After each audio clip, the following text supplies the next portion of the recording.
아멘. 이번 주에 우리는 메시지 6번에 왔습니다. 메시지의 6번은 다윗의 역사에서 볼 수 있는 영적인 원칙, 생명의 공과 거룩한 경고입니다. 이제 사무엘 상 16장에서부터 사무엘 하 끝까지 다윗에 관한 역사를 다루고 있습니다. 이 다윗의 역사에서는 전체적인 이 5방면을 볼 수가 있죠. 첫 번째는 다윗의 택함받음과 훈련받음. 이것은 8번째로 태어난 다윗, 막내 아들로서 양을 치고 있으며, 또한 하나님께서는 다윗을 택할 때 외모로 보지 않았다고 말씀했습니다. 두 번째는 다윗의 역사에서 훈련받은 광경입니다. 기름 부음 받은 것이죠. 기름 부음 받음은 사무엘에 의해서 또 여호와의 영께서 확정했습니다. 그의 나이 15세 때 기름 부음을 받습니다. 그리고 세 번째 역사는 이제 시험을 받습니다. 시험을 받고 이제 인정을 받는 이러한 광경은 바로 골리앗을 패배시키는 이러한 광경을 통하여 다윗은 시험받고 인정을 받습니다. 그리고 네 번째 역사는 이제 거의 15년 동안에 걸쳐서 사울과 함께 있음으로써 이러한 핍박과 시련을 통하여 자격을 갖춥니다. 정말 긴 세월 동안 이 사울에 의해서 핍박과 고난과 시련을 통하여 이제 자격을 갖추고, 마지막 다윗의 역사에서 5번째 항목은 왕위에 오르게 됩니다. 이것이 다윗의 전체적인 5방면의 역사입니다. 오늘 우리 메시지 6번은 이러한 다윗의 역사 가운데서 크게 세 항목을 다루고 있습니다. 첫 번째는 다윗의 역사 전체에서 우리가 배워야 되는 하나님의 주권과 십자가의 공과, 이것이 바로 다윗에게서 주는 아주 놀라운, 우리가 오늘날 이 시대에 배울 수 있는 큰 공과입니다. 그리고 두 번째 중점은 로마서 2번이죠. 다윗이 하나님의 집을 관심한 겁니다. 이 부분은 사무엘 상하에서, 구약 전체에서 가장 귀한 절로서 여겨집니다. 그리고 이제 세 번째 방면은 바로 다윗의 경고입니다. 다윗의 실패를 통한 경고를 보여주는. 그래서 이 메시지 6번은 다윗의 역사에 관하여 우리가 보는 철저한 이러한 방면들을 보여주는데, 가장 12메시지 가운데서 가장 긴 메시지입니다. 그래서 이 메시지들을 자세하게 읽어보면 이 메시지들을 읽어보는 그 자체가 놀라운 공급입니다. 더 이상 어떤 다른 것을 추가할 필요가 없는 아주 상세하고 자세하게 모든 중점들을 우리에게 보여주고 있습니다. 이제 우리는 이 큰 세 중점을 우리가 좀 간략하게 보기를 원합니다. 첫 번째, 로마서 1번 우리 함께 선포해 보겠습니다. 다윗의 역사에서 우리는 하나님의 주권과 다윗이 십자가의 공과를 배운 것을 보아야 한다. 여기에 사무엘상 16장에서 사무엘하 끝까지 다윗의 역사에 조금 전에 이 5방면의 역사를 보았습니다. 여기에서는 하나님의 주권, 십자가의 공과, 이 두 가지의 항목이 아주 큰 공과인 것입니다. 여기에서 먼저 하나님의 주권, 정말 다윗은 하나님의 주권을 인정했는 아주 귀한 방면을 가지고 있죠. 먼저는 첫 번째 하나님의 주권 안에서 골리앗을 이김으로써 이러한 다윗이 시험받고 인정을 받습니다. 여기에서 아주 귀한 방면은 다윗은 택함받고 훈련받을 때에 아버지에 의해서 그렇게 큰 사랑을 받지 못한 것 같습니다. 그리고 형들에게도 아마도 뭐 큰 사랑을 받지 못하고 홀로 양을 치면서 거기에 있으면서 다윗은 어릴 적부터 하나님을 신뢰하는 훈련을 받았습니다. 그래서 그 양을 치면서 하나님에 대한 그 믿음이 계속적으로 쌓여져 가고 있었죠.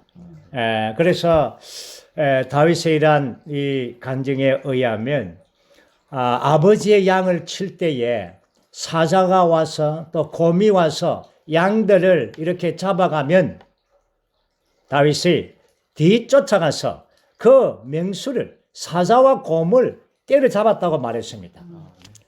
그리고는 그 맹수가 일어나가지고 달려들면은 바울이 말했습니까? 수염을 잡고 다윗이 쳐 죽였어요. 수염을 잡고 쳐 죽였습니다. 상당히 이러한 다윗은 아마도 자기의 힘을 나타내기 보인 것보다 하나님을 의뢰했죠. 여호와께서 나와 함께한다는 그 확신을 가지고 이러한 맹수들을 아주 이겨냈습니다. 자, 그래서 이제 골리앗을 만났을 때에 거기에 다윗이 한 그 그 말에 보면 다윗의 믿음을 볼 수가 있습니다. 사무엘상 17장 47절 말씀 보면 그리하여 온 회중이 여호와께서 칼이나 창으로 구원하지 않으신다는 것을 알게 될 것입니다. 왜냐하면 전쟁은 여호와께 속한 것이고 그분께서 너를 우리의 손에 넘겨주실 것이기 때문입니다. 골리앗과 싸움에서 다윗은 그 믿음이 아주 분명하고 확신했습니다. 그래서 그 돌 하나로서 그 무림매로서 골리앗의 이마에 쳐박아 버렸죠. 그리고 골리앗을 죽여버렸습니다. 자, 이것이 먼저 하나님의 첫 번째 이러한 주권적인 안배 안에서 그가 어떤 소년 시절에 다윗이 어떠했는가를 보여주는 아주 좋은 그림입니다. 늘 다윗은 모든 환경 가운데서 절대로 원망하거나 시비하거나 다투지 않고 하나님의 주권적인 손 아래 살았습니다. 어릴 적부터 아버지와 형들과 이러한 모든 상황이 있을 때 다윗은 아버지를 미워하거나 형들을 원망하거나 이런 적이 없었습니다. 아버지의 양들을 혼자 그 사자와 곰을 쳐가면서 묵묵히 그 일을 수행했습니다. 그러나 한 가지 분명한 것은 그가 양을 치면서 그 일을 수행할 때 하나님에 대한 믿음 안에서 한 것입니다. 그리고 두 번째 방면은 바로 하나님의 주권 안에서 여기에 사울과 함께 다윗이 있게 됩니다. 오래도록 이제 사울과 함께 있게 되죠. 두 사람이 함께 있으면서 하나님의 주권적인 안배 가운데서 이러한 그 사람이 어떤 사람인가가 드러났습니다. 사울도 드러나고 다윗도 드러났습니다. 사울은 하나님과 반대되는 사람으로 계속 드러났습니다. 심지어 하나님의 왕국을 반대하고 대적하는 하나님의 대적자로서 계속 드러나고 다윗은 하나님의 맞는 하나님의 마음에 합한 사람으로 계속 드러나게 됩니다. 다윗과 사울과의 관계에서 가장 다윗을 죽이고자 하는 아주 사건이 하나 있죠. 그것이 바로 함께 전장에서 돌아올 때에 많은 여인들이 마을에서 나와서 이렇게 말했습니다. 사울은 수천을 죽였지만 다윗은 수만을 쳐 죽였다네. 이러한 노래를 들을 때 다윗에 대한 칭찬이죠. 여기에서 아주 우리가 한 가지 배우는 큰 공과가 있죠. 칭찬이 왔을 때 우리는 어떻게 해야 되는가? 다윗은 그 칭찬의 소리를 들을 때 아무런 요동이 없었습니다. 영향을 주지를 않았습니다. 그러나 사울에게는 큰 요동을 쳤습니다. 아니, 나에게는 천천히고 다윗에게는 만만이라고. 그런데 이제 다윗이 가져야 될 것은 저 왕권밖에 이제 더 있겠나. 그렇게 해서 사울은 그의 본심 안에서, 본성 안에서 어떤 존재가 계속 나타나는데 이제는 다윗을 죽여야겠다는 겁니다. 사람은 안에서 미움이 오게 되면, 미움이 발전되면 시기하고 또한 경쟁하고 결국은 사람을 죽이는 살인에 이르게 됩니다. 사울이 그렇죠. 우리 모두가 다, 모든 사람들은 다 사울과 같습니다. 여기에 우리가 한 가지 보는 것은 잠언 27장에서 솔로몬 이렇게 했죠. 칭찬은 사람을 시험한다. 칭찬이 올 때에 그 사람이 어떤 사람인가를 보여주는 것입니다. 다윗과 사울, 사울과 다윗. 정말 이 두 사람의 관계는 마치 육체와 그 영과의 관계도 같습니다. 다윗은 사울에 이렇게 몇 번을 죽이고자 하고 이렇게 했을 때 다윗의 태도는 절대적으로 맞서지 않았습니다. 육체의 일에 이러한 일삼는 사람, 하나님의 왕국에 이러한 참여할 수가 없습니다. 사실 사울은 다윗을 대적했지만 하나님의 왕국을 대적한 것입니다. 많은 핍박과 환경과 그 15년 동안에, 그렇죠? 그 우리가 읽어보면 그 다윗의 역사에서 많이 쫓겨다니고 그럴 때마다 하나님께서는 다윗에게 피할 길을 주었습니다. 참, 절대 우리를 하나님께서는 그 죽는 위치에 두지 않습니다. 피할 길을 주었죠. 그 피할 길을 도움을 준 사람이 바로 다름이 아니라 사울의 아들이며 사울의 딸입니다. 사울의 아들 요나단과 그 딸 미가를 통하여 이러한 피할 길을 이제 갖게 되죠. 자, 그렇게 해서 이제 사실 이 요나단과 미가는 신약의 용어로 말한다면 하나님의 은혜라고 볼 수가 있죠. 하나님의 이 도우시는 그분 그분 자신의 은혜를 계속 분배함으로 모든 환경과 상황과 고난과 모든 시험들을 다 이길 수 있도록 이렇게 넉넉한 이 은혜를 주시는 것입니다. 결국 다윗은 이러한 시련의 15년간의 이 기간을 다 마치고 졸업을 하게 됩니다. 졸업을 할 때에 다윗의 학위가 어떤가 합니까? 어땠습니까? 왕. 이영재의 말씀을 안 보셨네.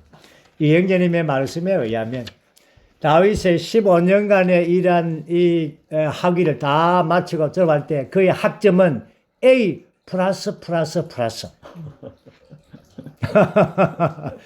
A+++. 세 개의 이 플러스를 받은 A 학점을 가졌습니다. 보십시오. 사울은 왕이었고 다윗은 쫓기는 자였습니다. 누가 고통을 당하고 누가 승리를 하고 있습니까? 다윗이 고통을 당하고 사울이 승리하고 있었습니까? 아닙니다. 놀라운 것은 그 두 사람의 관계에서 항상 사울이 고통을 당했습니다. 다윗은 바로 승리자였습니다. 놀랍지 않습니까? 이것이 바로 십자가의 공과를 배운 사람입니다. 이러한 이 오랜 시련의 기간 동안 다윗에게도 몇 번의 기회가 왔죠. 사울을 죽일 수 있는 이러한 두 번의 기회가 왔습니다. 그러나 다윗은 아주 분명했습니다. 왜냐하면 그는 어릴 적부터 하나님을 알았습니다. 하나님의 마음을 알았습니다. 즉 하나님의 질서를 안 것입니다. 어떠한 상황에서도 하나님께서 기름 부음 받은 이러한 왕을 절대적으로 뒤집으려는 어떤 의도가 없었습니다. 다윗은 나의 위치는 순종의 위치다. 사울의 관계는 하나님께서 하실 것이다. 사울은 하나님과의 관계의 문제이지 나와의 관계의 문제가 아닙니다. 다윗이 사울을 어떻게 하는 문제는 결코 아닙니다. 이것은 바로 아주 배역이죠. 다윗에게는 전혀 그런 마음이 없었습니다. 다윗은 다만 나는 하나님께서 기름 부음 받은 그 왕에게 복종하는 것이 나의 관점이며 나의 책임이라는 것이 너무나 분명한 것입니다. 이러한 십자가의 공과를 그는 체험했습니다. 이것은 바로 신약의 이러한 이해에 따르면 우리가 빌립보서 3장에 오면 바로 우리가 그리스도와 그분의 부활의 능력과 그리스도와 부활의 능력을 알므로 그분의 고난의 교통에 참여하는 것을 안다고 했습니다. 신약의 말씀에 의하면 우리는 부활의 능력으로 말미암아 이러한 십자가의 고난을 적용할 수가 있는 것입니다. 이겨낼 수가 있는 것입니다. 오늘 우리는 신약에서 그분은 모든 고난과 십자가를 질 수 있도록 우리 안에 이러한 생명 주는 영이신 복합적인 영을 우리 안에 분배했습니다. 이 복합적인 영 안에는 복합적인 영 안에는 모략 육괴 창폭의 피, 모략 육괴라는 것이 있습니다. 이것이 뭡니까? 보배로운 죽음과 죽음의 효능입니다. 이러한 죽음과 죽음의 효능이 바로 복합적인 그 영 안에 있기 때문에 우리는 부활의 능력을 통하여 십자가의 모든 역사를 이겨낼 수가 있는 능력이 있습니다. 우리가 이 모든 것을 다윗이 이 모든 것을 견딜 수 있는 것은 그 자신의 힘이 아니라 바로 하나님의 은혜, 하나님과 함께한 그 능력이었습니다. 그는 십자가의 공과를 배운 사람이며 그는 잃어버린 사람이 아니라 얻은 사람이며 그는 승리자이며 그는 고통받는 사람이 아니라 누리는 사람이었습니다. 밖에서 볼 때 많은 사람들이 말하기를 다윗이 엄청난 고통 가운데 있구나라고 생각하지만 다윗은 그 안에서 누리는 사람이며 또한 승리하는 사람이었습니다. 이것이 오늘 우리가 배우는 큰 공과입니다. 우리는 그 사람이 파쇄되는 이런 타고난 우리의 기질과 자아는 파쇄되는 것이 필요합니다. 우리의 육체,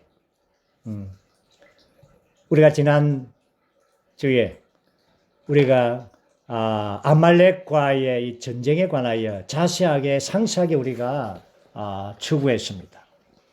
아말렉 끝까지 하나님의 대적인 이 육체는 육체를 이길 수 있는 근거는 단 한 가지입니다. 뭡니까? 성령입니다. 골짜기에서 여호수아가 아말렉을 위하여 싸우는 그 여호수아는 우리 안에 내주하는 바로 그 영을 예표하고 있습니다. 그러므로 오늘 우리는 영을 따라 행하고 영을 따라 살 때 우리는 우리의 모든 육체의 어떤 것들을 다 이겨낼 수가 있는 것입니다. 이러한 파쇄된 사람, 정말 다윗은 왕이 될 자격을 갖춘 자입니다. 왕은 시험을 통해서 왕이 되는 게 아닙니다. 왕이 되는 뭐 국가고시 이런 게 없습니다. 그렇죠? 왕이 되는 것은 철저한 다름과 파쇄와 많은 십자가의 공가를 통하여 그의 온 존재가 넓어지는 것입니다. 십자가의 파쇄를 경험한 사람과 경험하지 못한 사람의 이러한 표시는 그 마음의 넓어짐과 좁음에 있습니다. 그리스도인이 되는 것은 그렇게 어렵지 않습니다. 간단하죠. 주님을 영접하면 됩니다. 그러나 그리스도인의 생활을 사는 것은 우리의 일생을 요구하고 있으며 또한 우리가 왕이 되는 것은 또 다른 문제입니다. 십자가의 파쇄를 통하여 우리 온 존재가 이러한 성령의 징계 안에서 파쇄되는 사람, 파쇄된 사람만이 하나님께서 자유로운 길을 가질 수가 있습니다. 하나님께서 우리를 통하여 자유로운 길을 얻을 때 비로소 우리는 이러한 왕권에 참여할 수가 있는 사람이 되는 것입니다. 이제 우리는 두 번째 이제 중요한 요점으로 들어가겠습니다. 그것은 바로 놀랍게도 다윗은 하나님의 교회, 하나님의 집을 관심했습니다. 로마서 2번입니다. 함께 우리가 선포해 보죠. 다윗은 이 땅에 있는 하나님의 처소, 곧 하나님의 교회를 드릴 처소에 관심을 기울였다. 아멘. 다윗의 가장 귀한 방면은 바로 하나님의 집을 관심했는 겁니다. 물론 다윗이 하나님을 위하여 집을 건축하고자 나단 선지자에게 이렇게 말했을 때 하나님은 그 마음은 참 정말 좋았습니다. 이 땅에 그렇죠? 이스라엘의 수많은 사람들 가운데서 다윗이 하나님의 집을 관심했습니다. 그때에 하나님의 교회는 하나님의 이러한 삼일 하나님의 임재인 그분 자신의 어떤 교회가 어디 있습니까? 그때는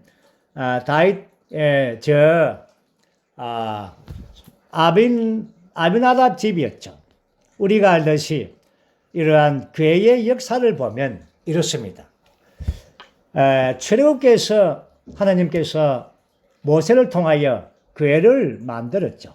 그러나 그 교회는 성막 안에, 지성소 안에 두어졌습니다. 그리고는 이스라엘 백성들이 광야로 여행할 때 이러한 청막을 다 분해하지 않습니까? 분해해서 이제 다 각자 레인들이 이렇게 가져가고 또 매기도 하고 하는데 교회는 이렇게 제사장들이 메고 이렇게 갑니다. 그렇죠? 예. 자, 교회는 제사장들 어깨에서 메고 이렇게 광야를 통과했죠. 그리고 이제 이러한 좋은 땅인 가나안에 들어와서는 이 교회가 어디에 있었습니까? 실로에 있었습니다. 실로에 하나님의 성막을 그곳에 두었죠.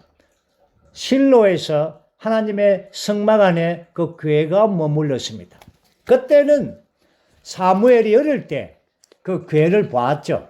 실로에 있으면서 성막 안에서 그 교회 안에 있으면서 그 교회 옆에 자면서 하나님의 음성을 듣기도 했죠. 그런데 교회를 빼앗겨 버렸습니다. 블레셋 사람들에게 빼앗겨 버렸습니다. 우리가 그 역사를 지난번에 보았지 않습니까? 그리고는 이 교회가 블레셋에서 7달을 머뭅니다. 그러나 이 법궤는 바로 법궤 자신을 보존했습니다. 우리가 봤듯이 법궤는 이스라엘 백성들을 보호해 주지 않았습니다.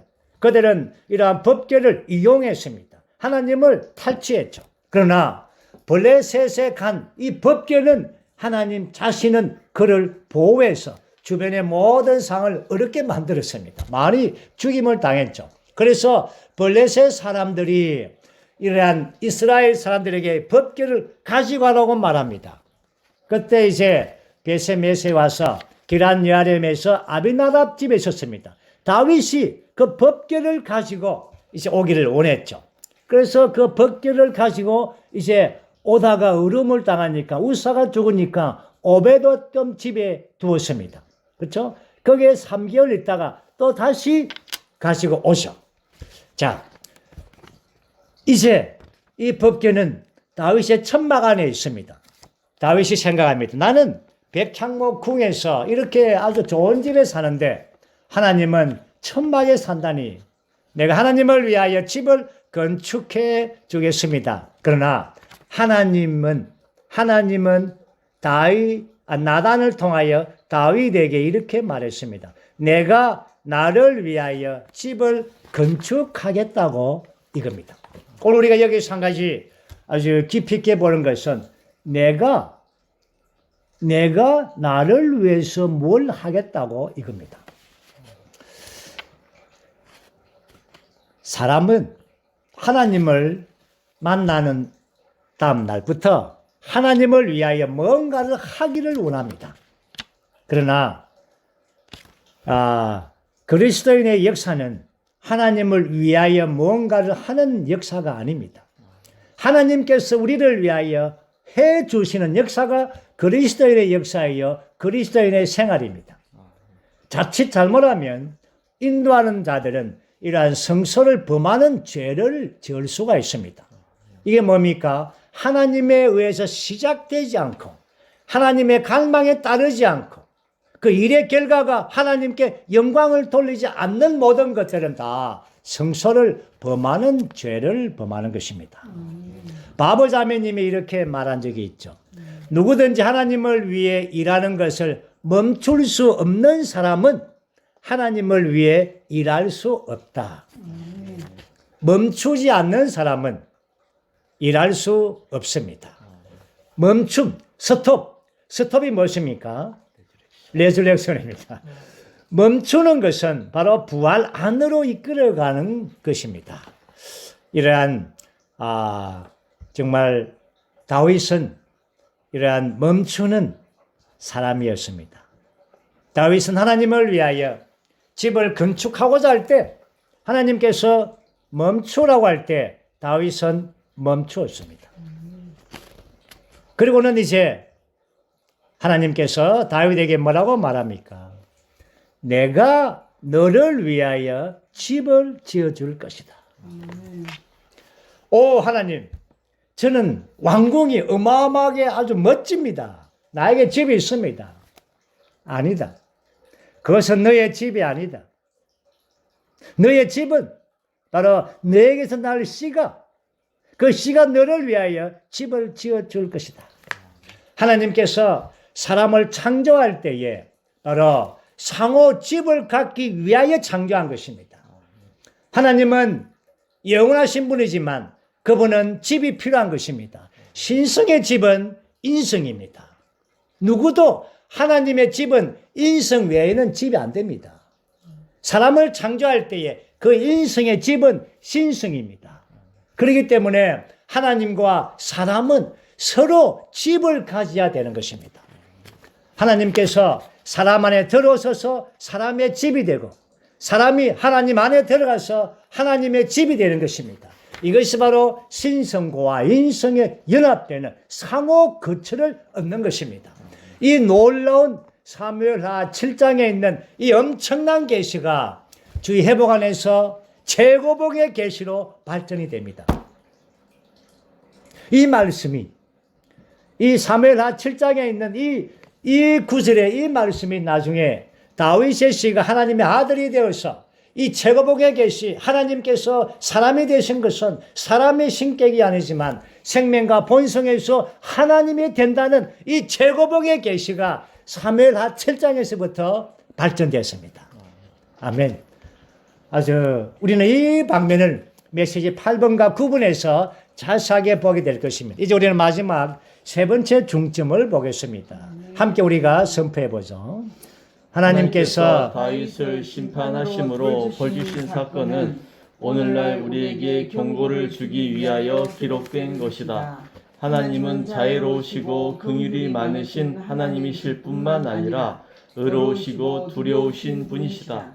한편에서 하나님은 다윗을 용서하셨지만 다른 한면에서 하나님은 그분의 통치적인 의에 따라 다윗을 징계하시고 징벌하셨다.